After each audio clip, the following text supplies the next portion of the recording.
dos versos que foram a base da lição da Escola Sabatina essa semana. Tiago 3.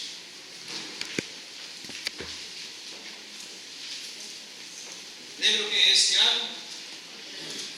Irmão de Jesus. Morava onde? Quem lembra onde ele morava? Jerusalém. Tiago 3. Vamos lá. Está com a Bíblia aberta aí? Eu vou ler o primeiro verso e depois eu vou indicando quem vai ler o outro, tá bom? Meus irmãos, não sejais muitos de vós mestres, sabendo que receberemos um juízo mais severo. Bia? Todos nós sempre cometemos erros. Quem não comete erro nenhum, nunca existe uma pessoa madura, capaz de controlar todo o seu corpo. Assis? Ora, se pomos freio na boca dos cavalos, para nos obedecerem, também lhes dirigimos o corpo inteiro. Luciano? Observai, igualmente, os navios que, sendo tão grandes e batidos de rijos ventos, por um pequeníssimo leme, são dirigidos por onde queira com o impulso do timoneiro. Rejane?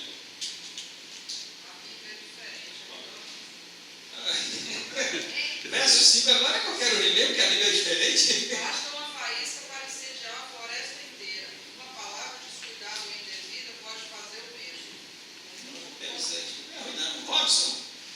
A língua também é fogo, mundo de iniquidade situado entre os nossos membros. Ela contamina todo o corpo, inflama o curso da natureza e é, por sua vez, inflamada pelo inferno. Malvinha? Verso 8. Não, 7. Então, 7.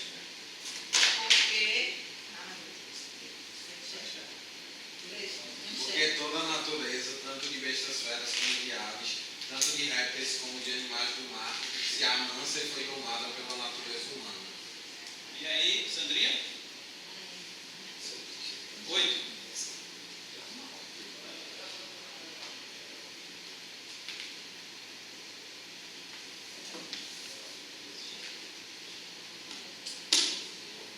A língua, porém, nenhum dos homens é capaz de domar. E mal contido, carregando de veneno mortífero. Com ela bendizemos ao Senhor. Pai, também com ela amaldiçoamos os homens, feitos à semelhança de Deus. De uma só boca. Flávio, agora.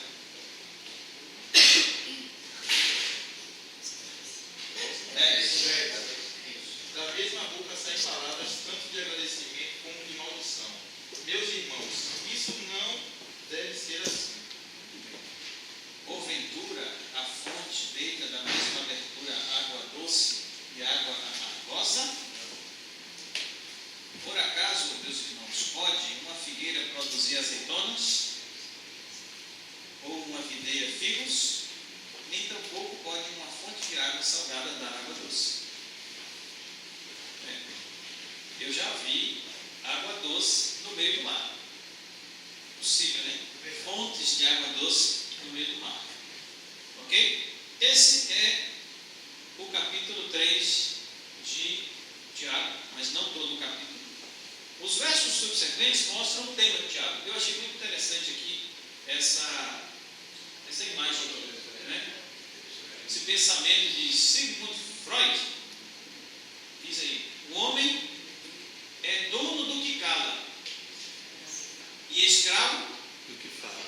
do que fala. Então, se você pensar numa coisa e não falar, você é dono disso aí. Mas se você falar, você tem que aguentar as consequências. E o verso árabe diz o quê? Pelas tuas palavras. Hã? Veja, né? Acho que Freud, que era judeu, né?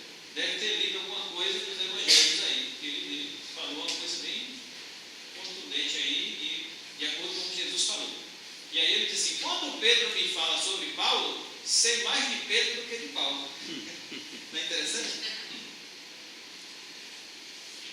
Quando você fala de alguém, você está se revelando mais, né, do que revelando a pessoa de quem você está falando, né?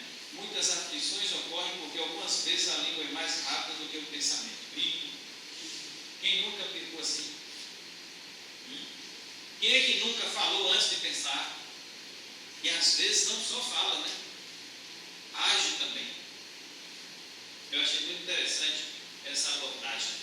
Marcos 7, esse texto não apareceu na lição, pelo menos não achei, mas eu achei interessante porque naquela controvérsia sobre a limpeza das mãos antes das refeições, na profilaxia, diriam os médicos, né? Jesus faz essa declaração aqui, ó. O que sai do homem, isso contamina o homem. Porque do interior do coração dos homens saem os maus pensamentos, os adultérios, as prostituições, os homicídios, os furtos, a avareza, as maldades, o engano, a dissolução, a inveja, a blasfêmia, a soberba, a loucura. Todos esses males procedem de onde? E contaminam o homem. Tem alguma coisa a ver essa lista que Jesus deu com a língua? Tem? Quais são dessas atitudes condenáveis que têm relação direta com a língua? Vamos lá. Quais são delas? Os pensamentos? Porque os pensamentos são a origem das palavras, normalmente, a não ser quando a gente fala sem pensar. Adultérios. Bom, é meio complicado surgir um adultério sem que haja primeiro pensamento, comunicação e expressão da vontade. Né? As prostituições, da mesma forma, os homicídios. Eu estava pesquisando um pouquinho sobre a relação que existe entre o cérebro e a fala e as emoções. Eu não sou especialista nessa área, lógico, mas sou curioso. A gente descobriu que cérebro é diferente de mente. Né? O cérebro é a parte física, É o hardware. biológica. É o quê? Hardware. O hardware, tá certo. E o pensamento, né, a mente já é uma coisa abstrata, produto de reações químicas, processo bioquímico, né? Principalmente a parte emocional. Só que o biológico e o químico são mutuamente causadores. Você vê algo e aquilo provoca em você uma emoção e acontece uma descarga de hormônios, substâncias químicas no seu cérebro, que vão causar outras sensações em você. Não é isso? Os homens às vezes olham para uma mulher bonita e aí de repente há uma descarga de hormônios aqui na cachola, viu, Bia? Quando você estiver desfilando por aí na praia e vê algum rapaz olhando para você, lembre dessa ideia, né? Algum hormônio já descarregou ali no cérebro e aí ele começa a se encher de emoção. Aí você diz uma palavra grossa e aquela palavra grossa, aquela palavra rude que você diz já descarrega uma outra reação química no cérebro. Interessante, porque nós somos constantemente produto de reações químicas no cérebro. E algumas dessas reações químicas atrapalham a nossa lucidez, se é que eu posso dizer assim. Deixa eu ver se eu consigo explicar para você. Lembra do meu tempo de professor de biologia, né? Emoções versus raciocínio. Ok? A ligação entre os neurônios, que é a área do Sandro, são as sinapses. É conhecido que quanto mais você usa o cérebro, mais sinapses se formam. E a velocidade de informação entre os neurônios é muito maior quanto mais sinapses houver. Ok? Inclusive, o pessoal da antiga, que defendia muito a decoreba, né? Sem saber disso, naquele tempo não sabia disso ainda, mas tem uma razão fundamental, que hoje a gente está na geração Z, do zapear, né? Tudo é Ctrl+C, Ctrl+V, clicou, copiou, colou, e a gente usa muito pouco o cérebro. Quanto mais você usar o cérebro na leitura, na meditação, eu tenho um livro lá de 2 pesquisadores americanos sobre o efeito da meditação no cérebro, fantástico. E ele fala da criação de muitas sinapses durante o período de meditação. Interessante. Ele estudou o pessoal lá dos mantras, os cristãos. Entre os cristãos ele estudou as orações protestantes, católicas, ligou no cérebro do pessoal. O pessoal rezando o texto, as modificações cerebrais muito interessantes. Ele diz: a medicação, de fato, cientificamente, produz novas sinapses. É muito interessante. E quanto mais sinapses, mais rápido é o seu raciocínio. Mais condições você tem de manter um padrão racional. Porém, as emoções, como eu já tinha falado, são causadas por reações químicas no organismo. E quando você é tomado por uma emoção, que o seu cérebro recebe uma descarga de química, essas químicas, eu diria, se estabelecem ali no meio das sinapses e causam um engarrafamento das sinapses. E atrapalha o seu raciocínio lógico, porque as informações não podem percorrer o caminho normal, porque está tomado de substâncias químicas. E por alguns nanosegundos você é impedido de raciocinar logicamente e você age por instinto, como os animais, por fuga, por satisfação de uma necessidade ou por autopreservação. Esses são os objetivos da emoção. Então, quanto mais química, menos você tem condições de raciocinar.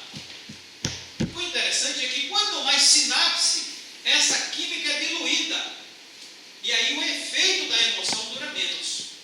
Ou é menos intenso, porque você tem muitas sinapses, porque você usa muito o seu cérebro, e aí você tem mais condições de, durante um ataque nervoso ou uma descarga de emoção, você se controlar, porque você está muito acostumado a usar a racionalidade. E aí você tem muitas sinapses e a substância química não tem tanto poder como teria se você tivesse menos sinapses. Ok? Deu para entender o mecanismo de emoção e raciocínio? Isso é uma coisa muito rápida no nosso organismo, né? Agora pense você que quando a gente fala, muitas vezes a gente fala tomado de emoção. E a gente não dá o tempo devido para o cérebro absorver as substâncias químicas que causaram determinadas emoções em nós. Às vezes são emoções de satisfação, de alegria, uma endorfina, com serotonina. Às vezes são reações assim, de autopreservação, com adrenalina, né? E a gente fala, às vezes, antes de raciocinar. Se der um tempinho, a substância vai embora. E você retoma o controle da razão. O grande problema é chegar a esse ponto. Normalmente, quando nós sentimos, nós temos a tendência de expressar. Como é? Conta até 10, meus filhos. Às vezes tem que contar até mais de 10, né? Ok? As emoções sequestram a razão por causa desses hormônios catalisadores que exigem resposta instintiva imediata. E esses processos químicos impedem a transmissão via neurônios. Quanto mais sinapses, menos efeito emocional e mais controle racional. Então, nós precisamos aumentar o nosso uso racional do cérebro. Dentre as formas estão leituras, decorar, né? Decorar versos bíblicos, sim, por que não? Decorar o número de telefone com confiança na agenda. Né? Eu conheço marido e mulher que um não sabe o número do celular do outro, não sabe. Marido e mulher, não sabe. Nem dos filhos. Só procurando a agenda. Não, qual é o nome da sua esposa? Ah, deixa eu olhar aqui. Ué, você não sabe qual é o nome da sua esposa? Pelo amor de Deus, será que lembra a data de aniversário de casamento? Né? A grande questão é meditação, que é uma coisa incomum no mundo ocidental. Veja que eu já estou dando um dos remédios para o problema que Tiago levanta no capítulo 3, que é o controle da língua. E quando ele fala em língua, ele não está falando só de falar, né? É só de falar que ele está comentando aqui, não? É só da fala? É muito mais do que isso. Tiago faz uma abordagem daquilo que Jesus também falou, de tudo que está dentro de você. O falar é apenas um resultado dos processos que você sofreu dentro de você. O capítulo 3 tem esse contexto aqui. Havia na audiência de Tiago partidarismo, disputa de autoridade. Do versos 13 a 16, ele vai explicar isso melhor. Alguns queriam ser mestres, ser reconhecido como autoridade. Não, eu sou mestre. Aí o outro lá dizia, eu também sou. E eu discordo de você e tem que ser o que eu digo. Isso criou lá na igreja, onde Tiago estava, uma série de partidos e de discordâncias. E aí ele começa o capítulo dizendo: meus amigos, não queiram ser mestres. Por quê? Quem quiser ser mestre vai ser muito cobrado. Então é melhor que vocês não queiram ser mestres. Nós sabemos que as responsabilidades e os privilégios são diretamente proporcionais. Essa é sua área, né, Luciano? Diretamente proporcional significa o quê? Explica aí para os outros que não sabem nada de matemática. É proporcional, né? Diretamente. Diretamente. Quer dizer, entrou proporcionalmente, sai. Aumentou o privilégio, Razão, mais responsabilidade. aumenta a Responsabilidade. responsabilidade. Então é isso que o Tiago está dizendo. Vocês não querem ser mestres, querem ser doutor, cada um quer dizer que é dono da verdade. Para com isso, gente. Não quero ser mestres. Porque quem fica dizendo eu sou mestre, sou doutor, vai ser cobrado mais. Não foi o que Jesus falou? A qualquer que muito for dado, muito se lhe pedirá. E ao que muito se lhe confiou, muito mais vai se pedir. E aí ele começa falando num espírito de humildade. Ele diz: vocês querem ser mestres, querem ensinar uns aos outros, querem se sobrepujar uns aos outros. Aí no final do capítulo ele fala sobre que a sabedoria verdadeira é humilde, é pacífica, tal. Aí eu imagino que a lição vai tratar disso na próxima semana. É maravilhoso essa descrição que ele faz da sabedoria do alto. Então ele diz assim: irmãos, todos nós tropeçamos. Veja, que ele está aconselhando o pessoal a não querer ser mestre, não querer saber mais do que os outros. Ok? Essa intolerância, quando o outro discorda de mim, não é uma atitude cristã.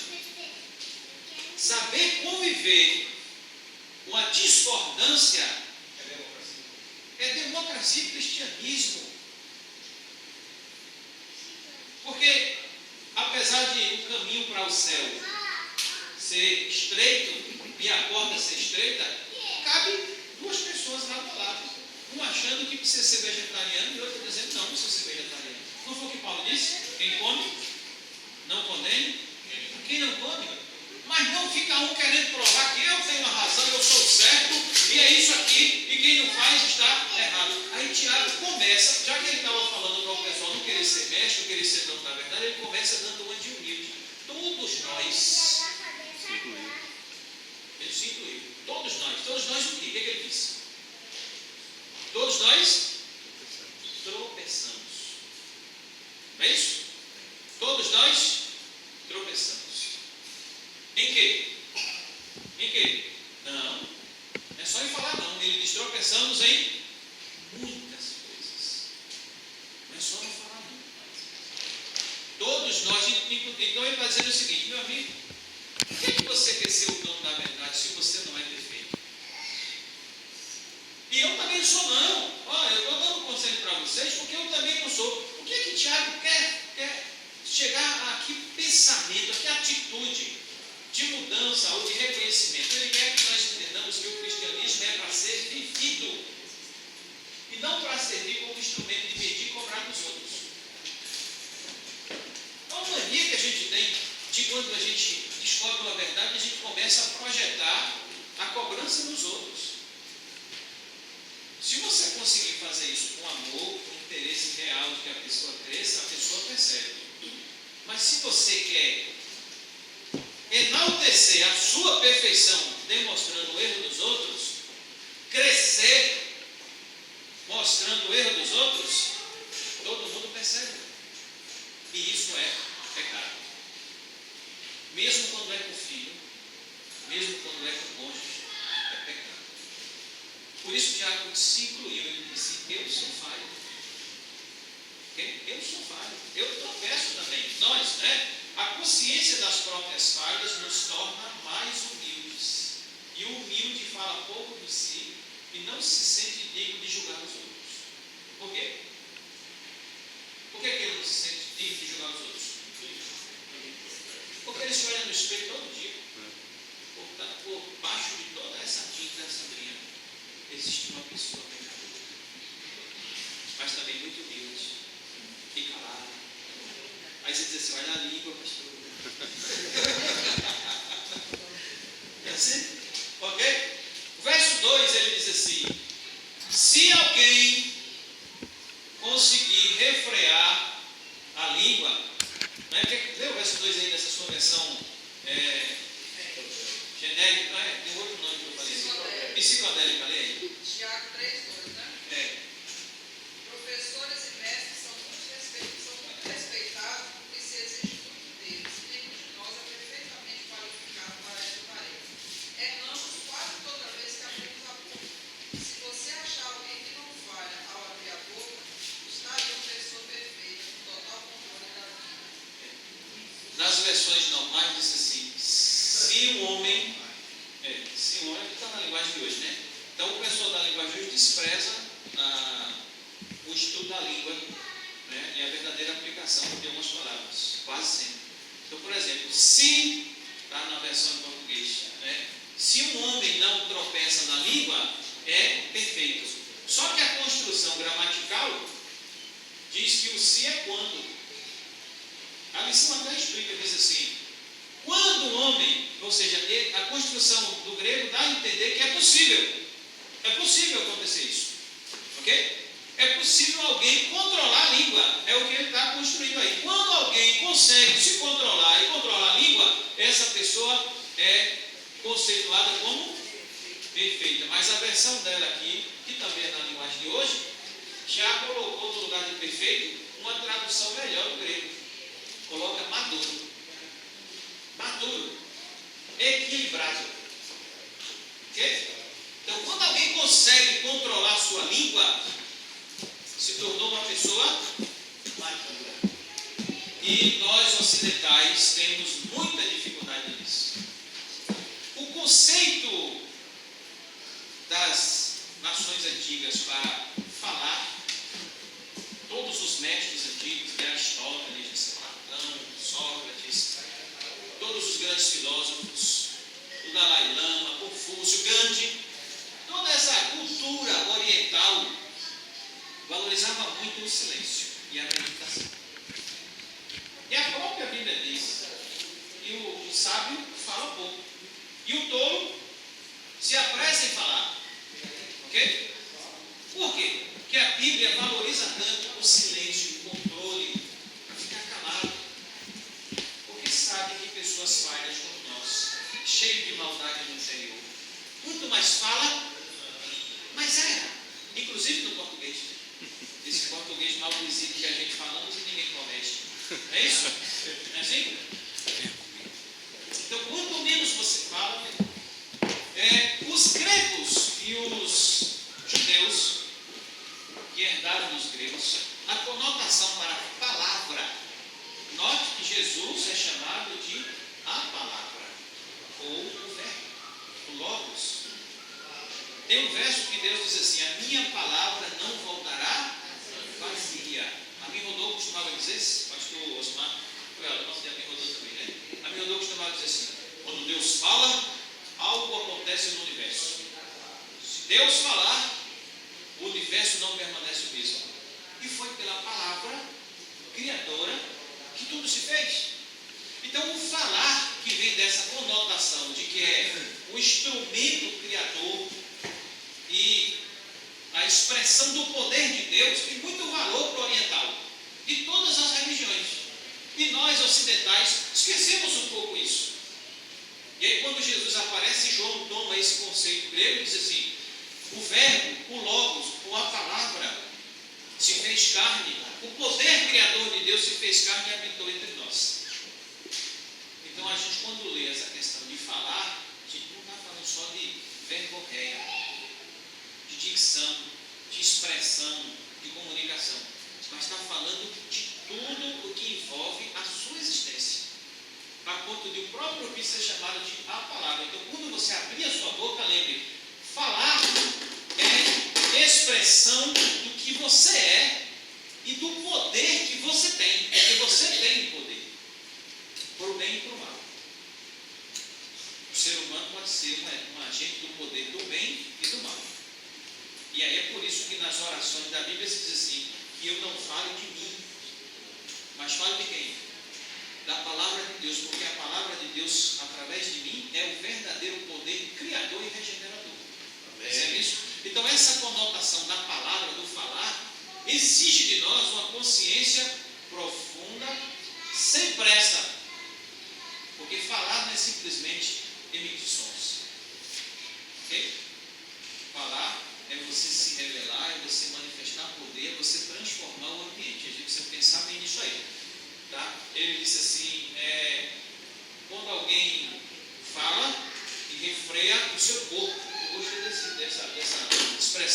próprio lá. Qual é a conotação, qual é a ligação que nós temos entre língua e corpo? O Tiago menciona isso aí. Quando a gente refreia a língua, é capaz de refrear o corpo também. Qual é a ligação que vocês veem entre língua e corpo? Aqui, ó, verso 2. Se alguém não tropeçar em palavra, esse é homem perfeito, e capaz de refrear também todo o corpo. Percebe que ele não está falando só de pronúncia, né? De emissão de som? Agora eu quero que vocês me digam qual é a relação que existe entre língua, falar e o corpo. Se você controla a sua língua, controla o corpo, controla o que mais? Atitudes. Poxa, você está ouvindo o que ela está falando aqui? Não? Uma mulher falando, a gente tem que prestar mais atenção.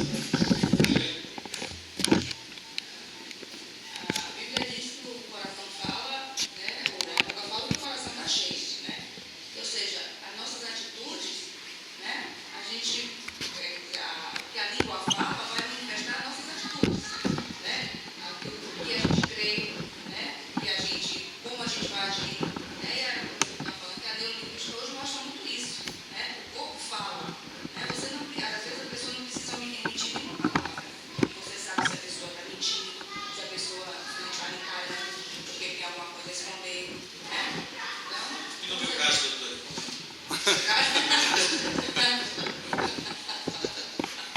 Quando eu olho assim, direto para você, você percebe o que eu quero dizer? o corpo fala. Bom ator escondido. Perfeito.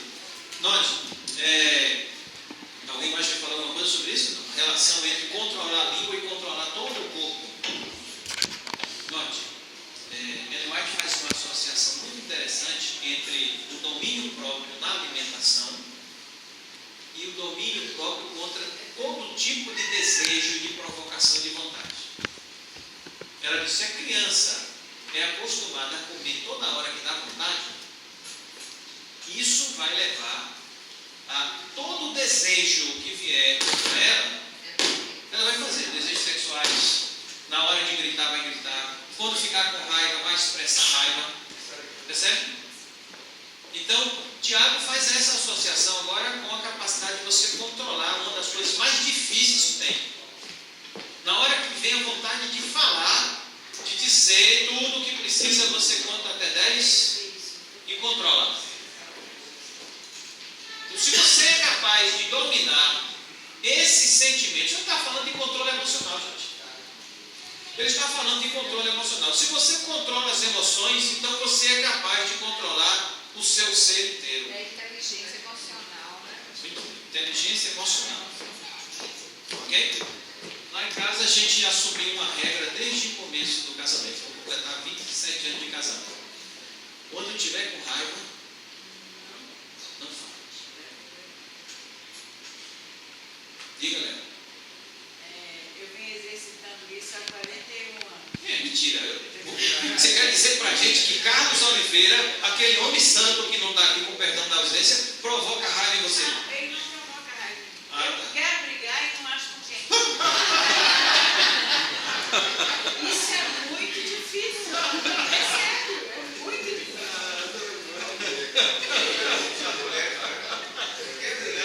Ela quer brigar, mas gosta com quem? Porque Carlos Oliveira é incapaz de brigar com alguém. Muito bom. Eu vou ficar sabendo disso. Vocês percebem, gente, que uma das soluções, já chegando para o que você mais gosta de falar, quem é a fonte do domínio próprio? Quem é? Quem? E a Bíblia diz isso quando fala do fruto do Espírito Santo. E os 3 últimos parágrafos do Espírito Santo diz assim: mansidão, fé, mansidão e domínio próprio. Os 2 últimos são mais importantes para a nossa discussão. Mansidão e domínio próprio. Tiago não está falando só de língua. Tiago está falando de emoções, de vontade de ferir o outro, de vontade de machucar o outro para não ficar por baixo. Isso tem que ver com orgulho, isso tem que ver com presunção. É disso que ele está falando. Não é só de falar, né? E aí ele usa símbolos para a língua, e eu estou dizendo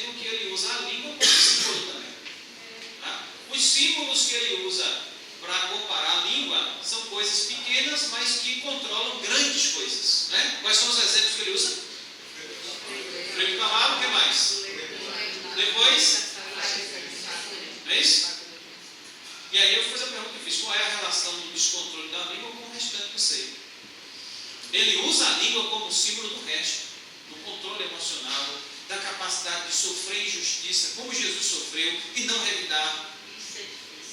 Né? A lição fala do exemplo de Jesus caminhando com seus discípulos para Jerusalém, e aí para na aldeia dos samaritanos, pede pousada, os samaritanos olham para eles, eles estão indo para Jerusalém. Aqui nós estamos. Quer ir para Jerusalém? Nada, aqui não. Mas pode. Aí os discípulos dizem: o senhor quer que a gente mande descer fogo do céu?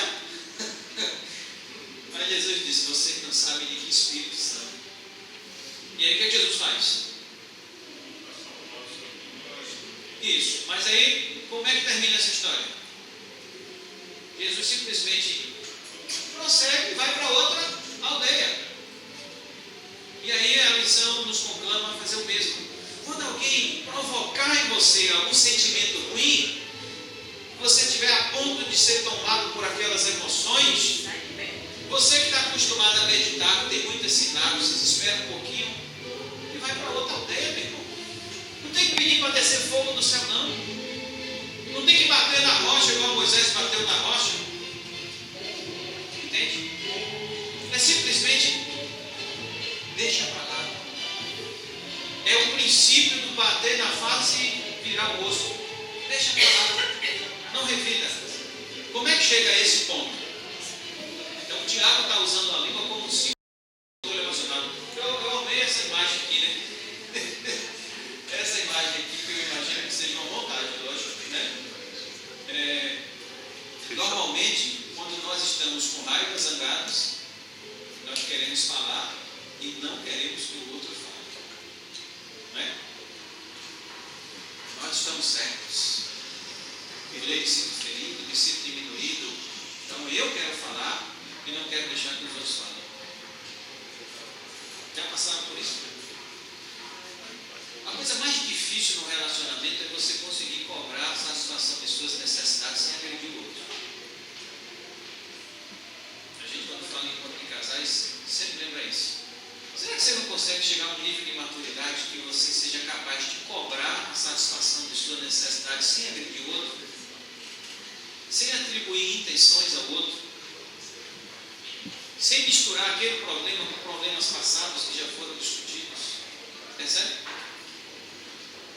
É complicado, não é fácil não. A maior dificuldade do ser humano é essa. Diga, professor. Não, eu estou lembrando também, acho que é um pensamento oriental, da relação entre o coração e a fala, a mente, que quando as pessoas estão discutindo, elas falam alto porque o coração está muito afastado um do outro.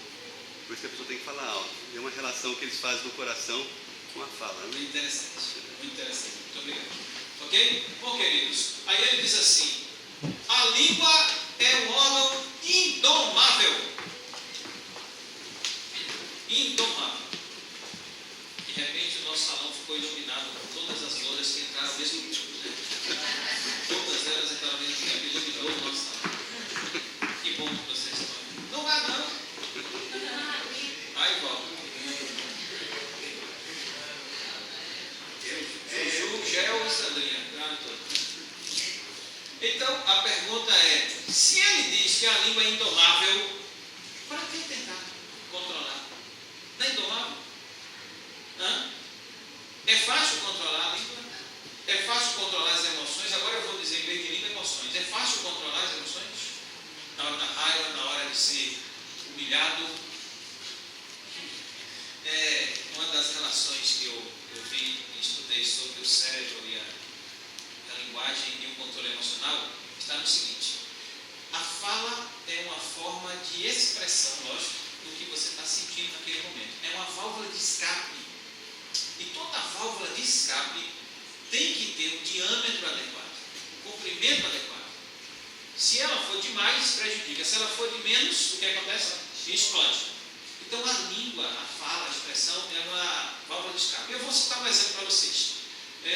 Eu saí do futebol no IAM e encontrei na quadra vizinha 2 filhos de pastores discutindo com outro rapaz. E quando eu olhei, um deles estava com o lábio cortado e um pouquinho de sangue. A tinha acontecido troca de morros, né? De 2 adolescentes. Um deles era filho de pastor, o outro era filho de um cristão, que não era pastor ainda. E o que estava falando, quase 2 metros de altura, irmão do que foi agredido, ou pelo menos do que levou a pior, estudante de teologia para ser pastor. Mas ele estava falando numa classe, num controle emocional que eu fiquei parado, porque o irmão dele tomou um murro, partiu a boca, e ele estava dizendo ao outro, aconselhando o outro e falando que não sei o que, não sei o que, não sei o que. Só que ele se delongou na fala. E aí de repente ele olhou para o irmão e viu o sangue pingando. E aí ele continuou falando que você tirou sangue do meu irmão. E quando ele falou, tirou sangue do meu irmão, parece que ele se transformou num vampiro de uma hora para outra. Aí aquele controle da fala, que estava muito belo de se ver, começou a se alterar, porque ele viu o sangue e aquilo causou uma descarga emocional, de irritação, de revolta. E ele continuou falando, só que agora o tom de voz aumentou, e o tom de voz influencia também no que a gente escuta. Quando a gente fala no tom de voz, isso traz mais irritação para a gente mesmo, sabia disso? Veja como é interessante, a gente vai causando em si próprio o aumento da irritação e da revolta. E aí ele começou a falar, e aí partiu para cima do menino para bater. Eu tinha que segurar o homem de quase 2 metros. Porque ele falou demais e começou a verbalizar a revolta dele. É interessante isso, né? Nós, quando falamos, nós expressamos o que estamos sentindo, mas nós também causamos um aumento ou a diminuição daquilo que estamos sentindo. Porque é uma válvula de escape. Isso aí não tem para onde você fugir. Se você está irritado, estressado, cansado e começa a reclamar, a praguejar, de repente você aumenta o tom de voz e começa a falar mais do que você está acostumado a falar. Porque quanto mais você fala irritado, mais você provoca a vontade de falar e a irritação aumenta e o nível dos hormônios, da química causadora da emoção vai aumentando em você. Porque agora você não está somente sentindo internamente, você também está ouvindo coisas indesejáveis. É por isso que a Bíblia proíbe um costume que chama de murmuração. O que é murmuração? Hã? Percebe? Murmuração. Às vezes estamos em circunstâncias ruins e começamos a reclamar. O que acontece? Piora o corpo, piora a mente, piora as emoções, piora e você começa a falar mais do que precisava falar. Aquela hiena.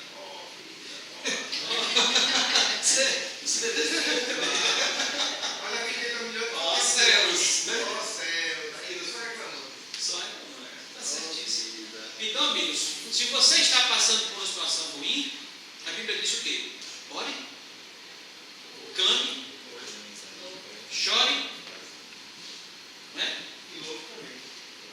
Louve, né? Eu lembro de minha mãe cantando, a vida tem 3, 4 filhos, um pequenininho balançando no braço, sem marido, umas contas para pagar, chorando e cantando, a vida tem tristezas mil.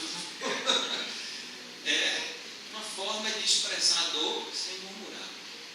Porque a Bíblia deixa claro, os murmuradores não entrarão no reino dos céus.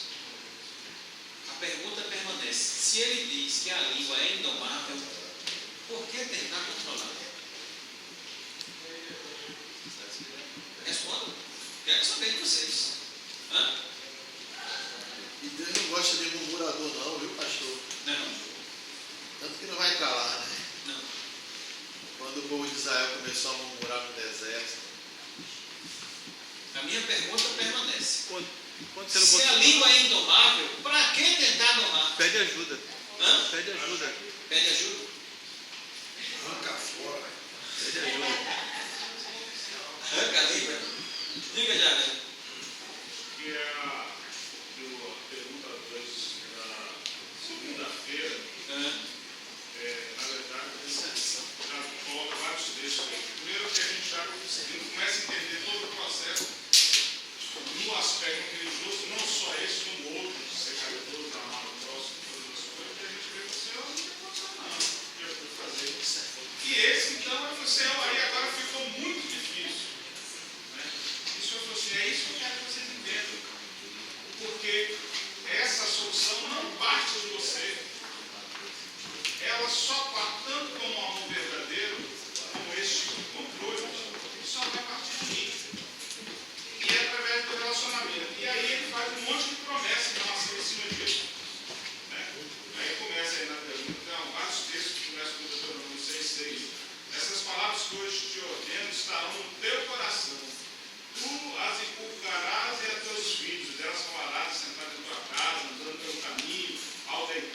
é fantástico, é uma coisa que está sendo colocada no coração. Depois vem 7:23, o que proferiram os teus lábios, isso guardarás e o farás, porque votastes livremente ao Senhor, teu Deus, o que falaste com a tua boca. Salmo 43. E lhe pôs nos lábios um cântico, um hino de louvor ao nosso Deus. Ele, Deus, né? Muitos verão essas coisas, terão e confiarão no Senhor. E tem vários outros versos. Então, eu acho que o Senhor fala assim, está vendo aí que não dá para falar, ou para sentir que não dá, não é só vai essa, isso é bonito. É isso aí. Pastor, 1 João 2, diga. só a questão de, o senhor perguntou a língua indomável.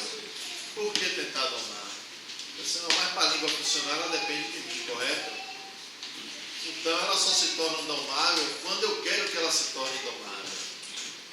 Você Entendeu? precisa querer, embora você não consiga. Mas Exatamente. O que é que acontece? Assim como a gente precisa ficar cativo ao Espírito Santo para manter o autocontrole, entendeu? É aí que a gente vai dominar. Se a gente domina o corpo, se a gente domina a mente, a gente domina a língua também. Para dominar a mente é a ação do Espírito Santo na nossa vida. Exato. É cada dia nascer de novo. Entendeu? Você vai jogar água boa ou água amarga. Isso vai depender de como você está andando com Deus. Entendeu? Porque do mesmo jeito que ela pode ser indomável para o mal, ela também pode ser indomável para o bem. Quando Deus toma posse. A questão vai ser o que é que vai sair dela. Eu acho que a resposta da sua pergunta, o pessoal não responde. É porque pelas suas palavras será disciplinado, salvo, né? Então, por que a gente deve tentar tomar essa lista? Pode ser um objetivo aí, né? De ser realmente, né, conseguir entrar no reino de Deus, né? Porque a nossa vida aqui é uma vida que, como a palavra de Deus diz, é uma vida que vive de honra e louvor a Deus, né? Nós estamos aqui com esse objetivo, pelas nossas palavras, nos certificados, né? Ou condenado, né? Então a gente precisa realmente levar uma vida de honra a Deus aqui. É como diz, você, com suas palavras, ou você vai amaldiçoar alguém, ou você vai abençoar alguém. Não é isso? Exatamente. Então nós somos estritamente relacionamentos. Nós estamos aqui, realmente, só somos relacionamentos, né? Então a gente fez a essência nossa é relacionamento. Então, no caminhar da vida, né? Nós vamos exercer influência onde quer que nós passemos. Dentro da sua casa, dentro do seu trabalho, dentro da sua... Né? E isso aí, a gente precisa exercer uma influência positiva. A lição fala isso quando fala das escolas, dos professores. O cristão não pode exercer outro tipo de influência. Né? Não deve. Então, é para isso que a gente tem que tentar domar nossa língua através do poder do Espírito Santo. Que maravilha. E eu volto a lembrar vocês, quando se fala de palavras e de língua, não está falando só de emissão de discurso. Eu vou evocar mais uma vez a cultura grega e a cultura hebraica, que eu vou chegar agora. Falar na cultura hebraica, na cultura grega, não é só emitir sons. A palavra, o falar, era algo dinâmico, que era conectado a ações, a transformações do lugar onde você estava. Falar é exercer poder na cultura hebraica e na cultura grega. Então, quando a Bíblia diz, Jesus próprio falou, você será julgado pelas suas palavras, não está falando só pelo que você verbaliza, ok? Mas pelo que você modifica com o seu ser, com as suas expressões, os seus sentimentos, com o que você tem dentro de você. 1 João 2,1 diz assim, estas coisas vos escrevi para que não pequeis. Qual é a vontade de Deus? Mas nós podemos ser perfeitos? Ele mesmo reconhece no resto do verso. Porém, se alguém pecar, e Tiago diz, nós tropeçamos mesmo em várias coisas. Se alguém pecar, nós temos o quê? Um advogado. Junto do Pai, que é Jesus Cristo justo. Deus sabe que não podemos ser perfeitos. Mas isso é com Ele. Ok? O que nos compete é que Ele pediu para tentarmos. Não custa nada. Não é minha obrigação dizer, eu não posso ser perfeito, eu não vou nem tentar. Sim, claro que eu vou tentar. Porque Ele me pediu, filho, tente. Porque o tentar ser perfeito, o tentar controlar a língua, o tentar vencer o mal que está dentro de mim, livres entre o bem e o mal, e eu escolhi o quê? O bem. É claro que quando eu tentar, segundo Jader, e muito bem falado, eu vou perceber que é impossível para mim. E aí eu vou àquele que me pediu para tentar, e vou dizer para ele, ô chefe, eu estou tentando, mas não está dando. Aí ele vai dizer assim, você está tentando sozinho? Né? Você está tentando sozinho. Eu tenho alguns pensamentos que eu achei bem interessantes. Haja antes de falar, e portanto fale de acordo com seus atos. Haja antes de falar. Logicamente, esse falar aqui realmente é expressão verbal. Confúcio. Haja antes de falar e, portanto, fale de acordo com seus atos. Ou seja, haja mais, fale menos. Tem aquela velha história do camarada que diz assim: pastor, eu não ouvi o seu sermão porque os seus atos falaram mais alto. Não tem isso, né? Então, haja antes de falar. Fala demais e vive pouco. O homem comum fala, o sábio escuta e o tolo discute. Quando o homem ama a mulher, olha que bonito, viu, Josh? Você que a gente ora por você todo dia. Você ganhou alguma coisa no dia 1º de novembro, dia de Todos os Santos, dia dos maridos? Você ganhou alguma coisa? Ela não deu nada. Dia de Todos os Santos, ela não lembrou do marido? Que é o santo? Que pena. Mas olha, Jorge, olha que pensamento. Quando o homem ama a mulher, fala muito com ela e sobre ela. Quando deixa de amar, fala com ela e sobre ele. Dando desculpa, explicando por que ele fez isso ou deixou de fazer.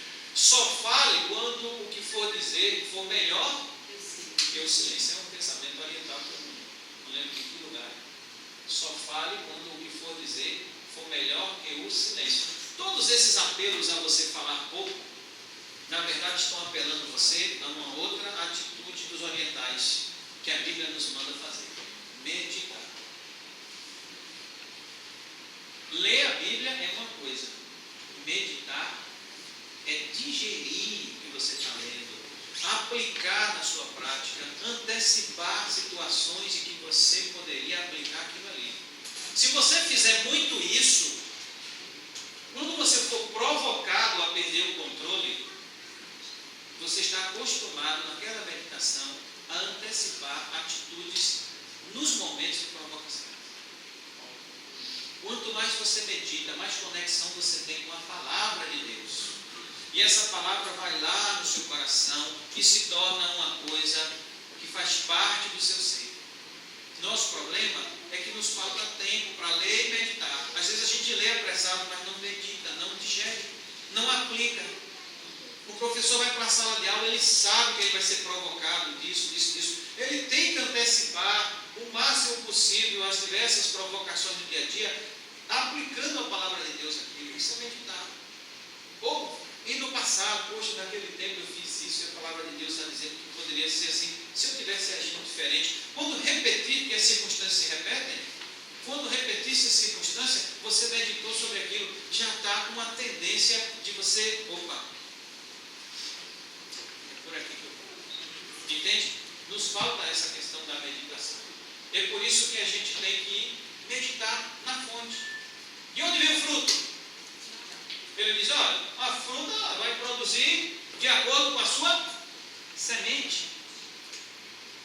Então o que eu tenho que fazer? Eu tenho que semear no meu coração, na minha mente, aquilo que vai produzir bons frutos. E o que é a semente? O próprio Jesus contou a parábola do semeador, e a semente é a palavra de Deus. Se você não bota essa semente dentro do seu coração, as aves do céu vêm, comem a semente e ela não germina. O diabo rouba a semente. Tem que digerir, tem que botar dentro. Se você ficar com algo superficial, o diabo rouba. Ok? Então, quando ele faz as analogias da fonte da água e da semente, ele está dizendo, você tem que purificar o interior. E esse interior é uma conexão com Deus e com a palavra de Deus que você purifica. De onde vem a água? A água vem da fonte. Isso aí é a foto do rio Tietê. Não é maravilhoso? É lindo, né? Viram aí? É o símbolo do rio mais poluído do Brasil. É o rio Tietê, né? É um símbolo, né? Mas aqui está a fonte do rio Tietê. Olha a fonte do rio Tietê como é. Né? Águas cristalina.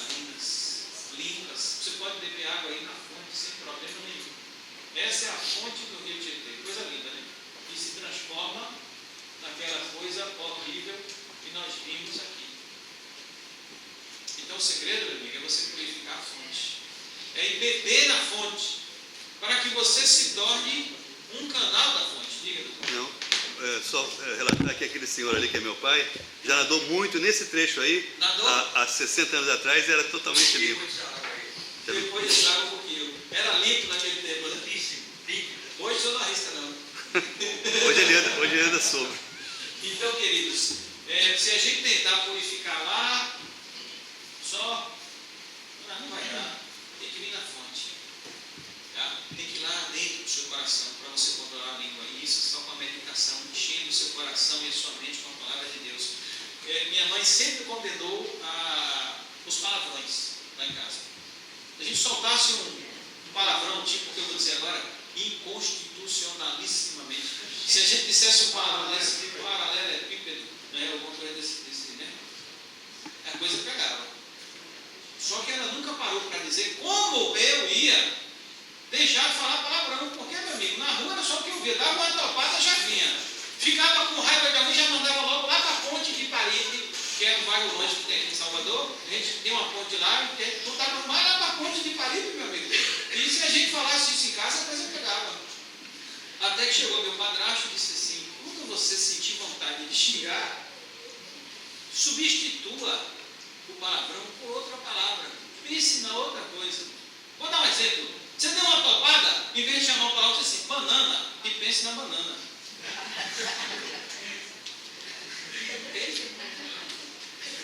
Alguém xingou você disse, vai falar, seu mamão. Pronto. Mamonha. É isso, Jorge? Leva mamonha, Jorge? É? Não. Na sua casa era mamonha, né?